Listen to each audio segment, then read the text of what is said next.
Olá, seja bem-vindo a mais um programa Papo Coach. Esse programa que foi criado e desenvolvido para levar até vocês informações relevantes e importantes para o seu crescimento pessoal e profissional.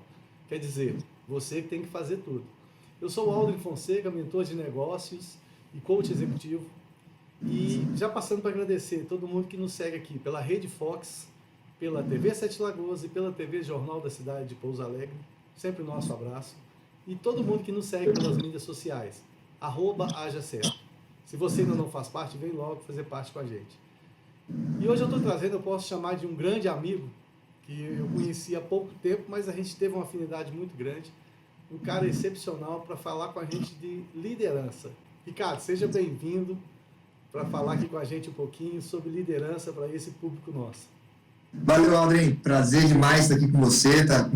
Sua audiência aqui também para a gente bater um papo sobre liderança. É sempre uma alegria falar sobre isso. Eu falo que a gente não vive crise política, econômica, a gente sempre vive uma crise de liderança. Porque no final das contas, desde uma crise dentro de casa, na família, até uma crise nos negócios, até uma crise no país, sempre vai passar pela realidade de uma boa liderança, que é quem vai ter que desembolar o nó e resolver o problema, sempre vai estar na liderança. Então é sempre uma alegria falar sobre esse assunto. Legal demais. Ô Ricardo, e liderança, cara, ela passa por vários pilares, vamos falar assim, né? E a primeira coisa que o brasileiro é pouco acostumado é planejamento, né? E se liderar sem um plano é complicado, né? Você fica meio perdido. O que você cita como o mais importante no processo de liderança? Né? Primeiro, tipo assim, a própria seleção do líder é uma coisa importante, mas o que você coloca como principal no processo de liderança? Bom, vamos lá. Você colocou a questão do planejamento, sem sombra de dúvidas, essencial para todo o processo. Mas quando a gente pensa em liderança, eu gosto sempre de começar com a base da influência. Primeiro falando da influência e depois da gestão. O planejamento ele vai para um processo de gestão. Então, antes da gente ir para a gestão do planejamento, é essencial para que você tenha um bom resultado como líder, eu gosto quando você olha um ponto atrás, que para mim é o mais essencial. Do que eu estou falando desse um passo atrás? Estou falando do alinhamento de valores. Quando você fala de montar um bom time de líderes para a sua equipe, para o seu negócio, ou até mesmo você ser um bom líder para o seu negócio, pensando você como empresário, ou seja, você como gestor de uma empresa, a boa definição e um bom alinhamento de valores é essencial para que você consiga realizar isso. Porque quando a gente vai evoluir para o planejamento, os valores vão determinar muito a direção desse processo e principalmente vai dar baliza para esse processo. Quando eu falo de valores, eu estou falando o que pode e o que não pode no jogo, o que é tolerável e o que não é tolerável. Então é importante a gente definir bem esses parâmetros para que esse planejamento que a gente vai traçar enquanto líder seja executado dentro de uma expectativa. O que eu percebo? A boa liderança, ela só acontece quando o líder se torna dispensável. Tem um paradoxo, né, da liderança que a gente fala, que o líder só se torna indispensável no momento que ele se torna dispensável. E para o líder se tornar dispensável, ou seja, o negócio gira, estando o líder ali ou não, né, ou seja, quando já existe um processo autogerenciável, digamos assim, não depende do líder estar ali o tempo inteiro, isso só pode acontecer quando você tem valores bem definidos dentro da organização. Primeiro no coração do líder e depois da organização. Por quê? Porque aí aquele colaborador que está ali, quando ele vai tomar uma decisão, às vezes algo importante que aconteceu ali, que às vezes ele não tem nem tempo para te ligar, ele precisa de balizadores. E esses balizadores são justamente esses valores. A partir daí sim, aí você consegue desenvolver um bom planejamento e está bem definida a baliza, a regra do jogo, para que isso evolua de forma consistente, aí, sem que a coisa se perca no caminho. Para mim, é a base. Liderança sempre vai estar baseada em bons valores. Perfeito, olha só, deixa eu pontuar duas coisas que ele falou aqui. Valores é importantíssimo porque não adianta eu ir torcer, vou pegar dois times aqui, tá? Eu ir torcer para o Flamengo com camisa do Fluminense, né? Então tem que ser claras as regras, né? As regras do jogo, o que é valor ou não, o que pode e o que não pode, você citou muito bem aí, é importantíssimo. E ao mesmo tempo também eu gostei demais disso, que um líder, ele é imprescindível quando ele não é necessário, né? Porque ele cria uma liderança tão harmoniosa que aí ele é necessário só para novidades, para criatividade, para alavancar, né? Tem um ditado que eu gosto muito que é o seguinte: o que te trouxe até aqui não é o que vai te levar até lá, né? Exato, perfeito. Não, você tem que estar num processo de crescimento contínuo, né? Senão você está fora do jogo. É simples assim. Você sabe uma coisa que eu vejo muita gente, eu faço essa mentoria de gestão em várias empresas, e eu vejo que tem muito empresário que ele quer ter tudo na mão. Ele é centralizador, ele precisa que passe tudo por ele. Né? E aí, o que acontece? Primeiro, que ele atrapalha o processo, que ele freia o processo, ele acaba segurando toda a cadeia de desenvolvimento, e ao mesmo tempo, ele fica sobrecarregado. Né? Aí ele reclama comigo, eu não tenho qualidade de vida mais, porque eu estou sobrecarregado. Mas assim, é a arte de delegar. Né? Você coloca isso aí como um ponto necessário nessa liderança, essa arte de delegar isso aí? Ele é um ponto essencial, Aldrin. Tem uma máxima que eu gosto do seguinte, ou você tem controle ou você tem crescimento. Você vai ter que escolher entre os dois. Se você quiser controlar tudo, você está abrindo mão do crescimento. O que acontece? Dentro de uma organização, a liderança ela funciona como um teto limitador, que a gente chama de lei do limite. Se você é um líder nota 5, você vai ter um potencial, um uso do seu potencial nota 4. Então, se você é um líder da organização nota 7, você veio aqui, está assistindo o podcast do Aldrin, está crescendo, está se desenvolvendo como líder, você virou um líder nota 7, está subindo, 4, 5, 6, 7. O seu desempenho, em termos de potencial, dentro de tudo que você pode realizar, vai ser nota 6. Então, você sempre vai travar, uma empresa sempre vai travar no seu principal líder, no seu líder mais sênior. Por isso é tão essencial essa capacidade de delegar. Agora, lógico, quando a gente fala de delegar, é um desafio. Porque o que eu vejo nas empresas quando a gente vai trabalhar? Poxa, Ricardo, no começo eu fazia tudo, né? Eu preso. Então eu resolvi, eu garanti uma certa qualidade. Eu precisei contratar uma pessoa, 2, 3, 5, e nesse processo eu comecei a ter perda de qualidade. Eu tive que botar a mão na massa, tive que estar presente. Tem cliente, eu só aceito ser atendido lá pelo dono da empresa. Então essa transferência da cultura, muitas vezes, é um desafio. Então o processo de delegar, ele é essencial. Mas a gente tem que entender como fazer isso de forma estratégica. Porque eu não posso simplesmente chegar lá e jogar a coisa na mão de alguém que contratei alguém para o financeiro, jogo na mão dele, não acompanho isso. A gente fala que financeiro a gente não confia, a gente confere, né? Tem que estar em cima conferindo, mas eu preciso de um processo de capacitação. Quando eu vou para dentro das empresas, e eu não gosto de complicar as coisas, eu acho que a gente complica muito os processos, eles acabam ficando pelo meio do caminho, porque fica muito trabalhoso executar, mas eu gosto de uma lógica que ela é muito simples. Eu gosto de 5 passos quando a gente fala de delegar. Primeiro passo, eu faço. Normalmente, na maioria dos casos, a não ser que você seja uma baita de uma empresa, mas se você está ali no processo de crescimento, você faz algo, você domina aquilo, você sabe fazer muito bem, e esse é o primeiro passo. E aí você contratou uma pessoa para delegar essa função. Segundo passo, eu faço e você está comigo. Então agora você vai me ver em ação, você vai me ver executar, você vai me ver resolver o problema, você vai me ver executar realmente aquele trabalho. Até aí tudo bem. Terceiro passo, você faz e eu estou com você. Agora a pessoa, o novo colaborador vai botar a mão na massa, vai executar, só que com você do lado.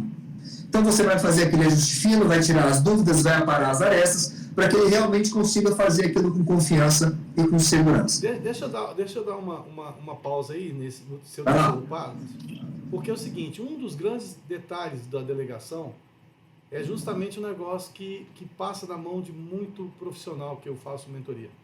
É do grau de excelência. O cara tem aquele negócio assim, eu preciso da coisa tudo impecável. Né? E aquilo que você falou, ou você lidera, ou você cresce, ou você controla. Né? Então, assim, aí aquele perfeccionismo, a pessoa fica amarrada naquilo. E justamente nesse terceiro passo, que é onde você já delegou e você está conferindo, né? Se a pessoa for muito perfeccionista, ela estrangula o processo também, né? Sim. Então, eu acho que é importante pela qualidade, mas ao mesmo tempo também você tem que deixar a maturidade do processo ir crescendo para que aquilo tome uma excelência também, né? Com certeza. E tem um detalhe, né? A gente tem que ter muito cuidado, às vezes a gente que é empresário e vai construir o nosso negócio, para a gente não cair na armadilha da arrogância. De achar que o meu jeito é o melhor jeito e pronto, está acabado. Não necessariamente. Às vezes tem uma outra forma de fazer que pode ser mais positiva, pode ser mais barata, pode ser mais rápida, pode até encantar mais o cliente. Ah, não, mas eu sempre fiz assim. Eu já brinco do seguinte, tudo que você faz há tempo bastante para dizer eu sempre fiz assim, já está na hora de revisar esse processo e gerar uma melhoria nele. Porque o mundo está mudando muito rápido. Se você está falando eu sempre fiz, é porque você já faz há tempo demais. O mundo já mudou. Está na hora de aprimorar. A única constante do universo chama-se mudanças, né? Mudança. É a única coisa que não tem jeito. Vai continuar acontecendo. É a mudança. Mas olha que interessante, ó. Subindo aqui, né, você faz eu estou com você, você vem para o quarto nível, que é o você faz. Que é o momento onde a pessoa está pronta, ela tem condições de seguir, fazer sozinho. E eu gosto do quinto nível, que é o que você faz e alguém está com você. Agora você deixou ele ser um seguidor, virou um líder e começou a treinar a próxima pessoa. Aonde que a coisa engasga? A coisa engasga no nível 3. Nível 2, eu faço e você está comigo. No nível 3, você faz e eu estou com você. O que eu mais vejo nas empresas? As pessoas pulam do nível 2, que é onde eu estou fazendo e você está comigo, para o nível 4, que é onde você está fazendo sozinho. Ou seja, você mostrou a tarefa para a pessoa, ela viu, cara, entendeu? Pô, entendi, tá tranquilo? Tá tranquilo. Vira as costas e vou embora. Aí eu volto daqui a algumas horas, ou depois de uma semana, ou depois de um mês, dependendo do que é o projeto. Cadê? Ah, não, tá aqui. Não foi isso que eu mandei você fazer. Não, foi sim. Não foi isso que eu mandei você fazer. Moral da história. Tô eu frustrado, porque o cara me entregou. Tá o colaborador frustrado, porque entregou um esforço, se dedicou para entregar algo que ele achou que estaria certo. E agora ele vai ter que refazer, então ele tá pau da vida, já está desmotivado contigo. E dependendo do cenário, tá pau da vida do cliente também, porque agora o prazo foi para o espaço. Aquilo que você ia entregar em X tempo, agora talvez você já não consiga mais entregar. Tudo por quê? Tudo porque você pulou o passo 3, algo tão simples. Mas antes de dar as costas e sair, senta ali com o cara e fala, bicho, faz aí, mano, deixa eu ver você fazendo, quero ver você executando para ver se está tudo certo. E acompanha por um tempo, até você viu que ele fez uma, fez duas, fez três, fez quatro, está saindo redondo de acordo com as especificações da empresa, beleza, agora eu posso deixar ele fazer sozinho. Mas a gente está sempre com tanta pressa, sempre correndo tanto, sempre tanto na agonia, que a gente acaba pulando essa etapa de treinar. Tem um livro, eu não sei se é do Patrick, eu acho que é do Patrick Lencioni, não tenho certeza, que ele fala para você investir 30 vezes o tempo de execução de uma tarefa em capacitação. Ou seja, uma tarefa que leva 1 hora para fazer, de 30 horas de treinamento. Se leva 1 minuto, em 30 minutos você resolveu, sei lá, tirar uma nota fiscal, é uma coisa que 1 minuto você tira. 30 minutos ali de treinamento é o suficiente, deveria ser o suficiente para o colaborador aprender a tirar uma nota. Agora, uma tarefa um pouco mais complexa, um determinado formulário que de repente demora 1 hora, você precisa investir mais tempo. No curto prazo, pode parecer meio absurdo, é muito tempo investido, mas você pode ter certeza que no longo prazo isso se paga e se paga com folga. Vai evitar retrabalho, vai evitar desperdício, vai evitar equipe desmotivada porque passou raiva porque teve que refazer, vai evitar cliente chateado porque o trabalho chegou mal feito ou não foi entregue no prazo. Essa conta vai fechar se você fizer esse investimento na capacitação, pode acreditar. E isso que você está falando de acompanhamento e conferência, é igual você citou do financeiro. Financeiro você tem que conferir. Você não pode confiar nas pessoas, você tem que confiar no processo, né? Exato. Você tem que validar em números. E justamente esse acompanhamento serve para tudo. Porque comunicação, um ditado certíssimo, que não é o que você fala, é como o outro entende. Né? E muitas vezes no treinamento você fala assim, entendeu, entendi. Na hora que o cara vai fazer, você tinha falado azul, o cara pôs verde. Né? Então, nos Estados Unidos, quando eu morei lá, teve um negócio que fala muito interessante, que é o show me, quer dizer, mostre-me o que você entendeu. Porque na hora que a pessoa está executando, você tem a possibilidade. E aí, é um negócio, Ricardo, que eu gosto muito, é o seguinte. Você falou um negócio muito sábio aí. Você tem que amadurecer, estar receptivo para novidades. Né? Porque muitas vezes você tem um processo, a pessoa começou a fazer diferente, você fala, para, não, tá errado, não é assim que eu te ensinei. Cara, espera a pessoa dar o... Porque de repente ela está criando um modelo novo que você não viu. E você está com um modelo antigo ali, recorrente e tal, porque você sempre fez assim, né?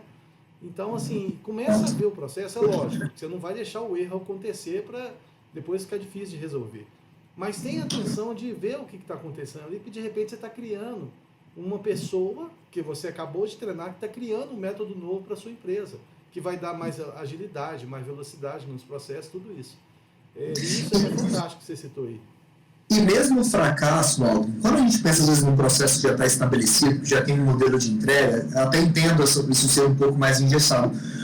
Mas muitas vezes a gente está num processo de inovação, de criar uma nova solução, de criar um produto novo, de criar um serviço novo. E aí o fracasso passa a ser ingrediente do sucesso. Então, às vezes você já tem um produto de uma forma, ou já entrega um serviço de uma forma, mas quer gerar uma melhoria naquele processo. E nessa tentativa de gerar uma melhoria, vai acontecer episódios de fracasso, vão acontecer episódios de fracasso. E tá tudo bem. Eu ouvi o Craig Groeschel, que é uma referência para mim em termos de liderança, e ele comentando justamente sobre isso, onde ele fala que o fracasso, ele é o ingresso, é o ticket do sucesso. Se você não está fracassando, você não está crescendo. Faz parte do jogo buscar novas formas, novas metodologias, novos processos, para que você evolua enquanto organização e como pessoa.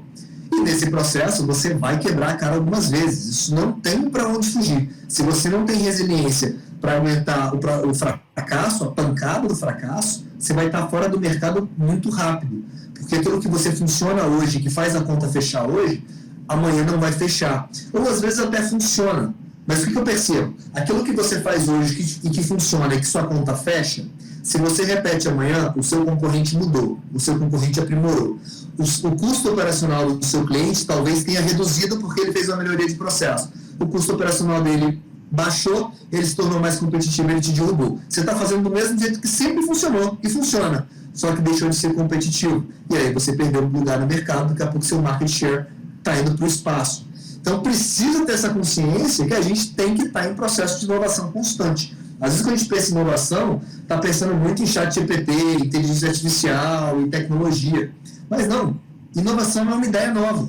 É você pegar algo e gerar uma pequena melhoria, uma pequena mudança nesse processo que torna ele mais rápido, mais barato, mais eficaz dentro daquilo que você se pretende entregar. Então isso precisa ser uma constância dentro da sua organização por causa da demanda de velocidade que está cada vez maior. Isso é bacana demais. E esse erro que acontece no processo é aquele ditado, ou você cresce ou você aprende, né? Não tem outro caminho. Não tem perda. Não tem perda, exatamente. É sempre crescimento. E nesse público, principalmente nessa geração Y aí, que a gente vê muita gente, ninguém querendo nada com nada, né? Como é que eu, como um líder, como é que que é muito bacana você falar. Aí são duas perguntas em uma que eu quero te fazer. Primeiro é o seguinte. Beleza, eu sou líder, eu treinei minha equipe, todo mundo sabe fazer, eu olho todo mundo, eu acompanho, não sei o que e tal. Só que agora eu tenho que colocar um líder no meu lugar para mim ter espaço, para mim crescer mais, né? Para mim trazer benefício para a empresa. Só que aí vem o meu medo. Mas se eu colocar alguém no meu lugar e esse cara for melhor do que eu, ele toma o meu lugar. Né? Aquela história do aluno superar o mestre.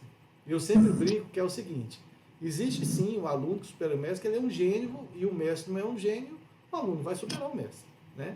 Mas se for duas pessoas normais, então, tipo assim, o mestre está num nível, num patamar, e o aluno em outro. Se o mestre parar no tempo, o aluno vai superar ele, né? Agora, se o mestre se manter ali em evolução, esse degrau vai sempre existir, né? Então, e como é que aí a pergunta dupla é o seguinte, primeiro, como é que esse líder tem a segurança de treinar outra pessoa que pode ser um gênio, que pode superar ele, né?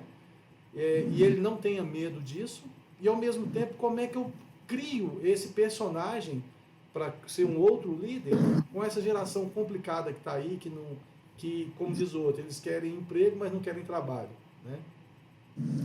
Bom, alguns desafios. Duas pedradas logo, né? Duas pedradas, né? Bom, a primeira realidade que a gente precisa enfrentar, Aldrin, é que somente líderes seguros dão poder aos outros. Isso tem que virar para-choque de caminhão, hein?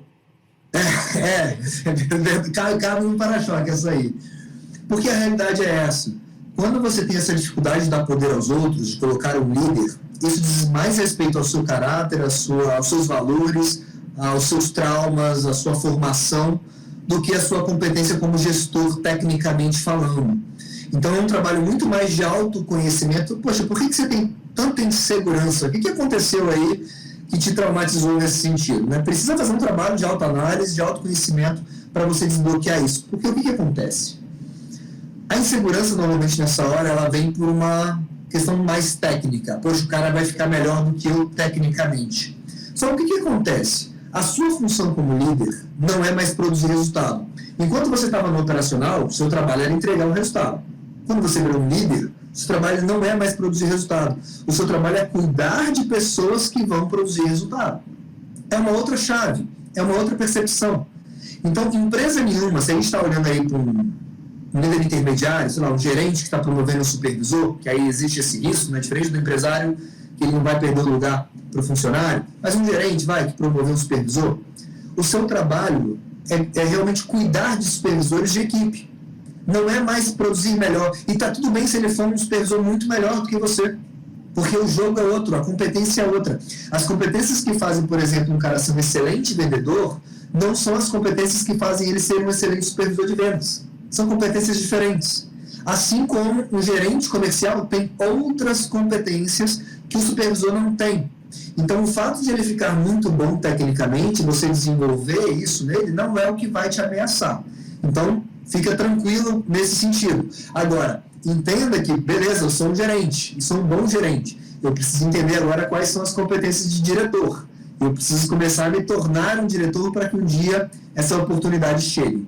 Então, tem essa segurança que são níveis de competências diferentes. Não é porque o cara é um bom vendedor que ele vai tomar o seu lugar como supervisor. Agora, você falou algo certo. Continue evoluindo para que você possa continuar agregando valor. Se a minha função de líder é cuidar de pessoas, e aí eu faço isso servindo, desenvolvendo, ensinando, treinando, eu preciso estar em crescimento contínuo para que eu possa continuar ensinando. Porque eu vou desenvolver a pessoa até chegar no meu nível. Se ela chegar no meu nível e eu parei de crescer, né, eu estacionei, eu vou perder influência. Porque eu não tenho mais o que agregar na vida daquela pessoa. Se eu perco influência, eu perco liderança. Porque liderança, por definição, é influência. Para continuar influenciando, eu preciso continuar crescendo. Então é muito simples. Não fique inseguro por causa da posição. Se você está muito inseguro sobre isso, vai fazer um processo de autoconhecimento, de autoanálise para entender o que está te travando. E segundo, continue o processo de crescimento sempre, de aprendizagem, desenvolvendo sempre.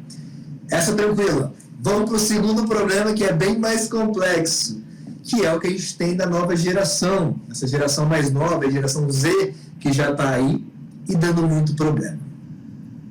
Primeira coisa que é importante a gente entender e se conscientizar. A gente vai ao famoso aceita que dói menos. É o que temos para hoje. Os pais deveriam ter educado melhor? Deveriam. A escola deveria ter tentado corrigir o que os pais não fizeram? Talvez sim. De repente até a igreja aí podia ter dado uma força, né, uma formação de um caráter mais firme, de pessoas mais proativas, mais focadas em servir, em agregar. Se a gente pegar como máxima a religião cristã, que acho que é a mais predominante no Brasil, né, você tem uma cultura muito forte de servir pessoas, de agregar valor, de sacrificar pelo próximo. Talvez a igreja poderia ter ajudado mais nessa cultura. Ok, não conseguiu chegar no que a gente esperava. Agora caiu no seu colo como empresário, como gestor, essa geração, que não recebeu essa formação que talvez eu e você, Aldri, recebemos. Vai ter que lidar com isso. Então, conscientiza, porque o que eu vejo? Eu vejo muito empresário se debatendo, revoltado, pau da vida, não dá para trabalhar desse jeito. Falei, amigo, você vai fazer o quê? Vai fechar as portas? Porque o que tem para trabalhar é essa turma aí. Cabe a você ter um processo interno de desenvolvimento, uma cultura bem estabelecida para que você comece a gerar isso. Então, por exemplo, antes de começar aqui essa reunião, eu estava numa reunião com um novo fornecedor que a gente estava fechando. E nessa reunião eu estava com um vendedor e a minha gerente aqui do escritório. E eu fiquei a maior parte do tempo calado, ouvindo os dois falando ali, discutindo com o novo fornecedor e colocando a regra do jogo. E eles bateram muito na tecla de velocidade. Aqui a gente chama de distribuidora de material hospitalar. E eu sempre bato muito nessa tecla. Tipo, a gente precisa ser rápido, precisa resolver rápido. Isso em alguns cenários a gente deixa até nosso cliente mal acostumado. Mas eu falo, tá tudo bem. Às vezes a gente recebe ligação aqui de clínica, poxa, eu estou com um paciente em sala, quando eu falo em sala, é na mesa cirúrgica, e faltou um fio de sutura. E a gente corre, entrega, e é muito rápido para resolver. E a gente criou essa cultura muito forte. E eu percebendo eles discutindo ali, e falando, poxa, mas tem que ser rápido, tem que responder a cotação rápido, porque o nosso cliente a gente trata assim, assado, a gente é muito rápido em atender.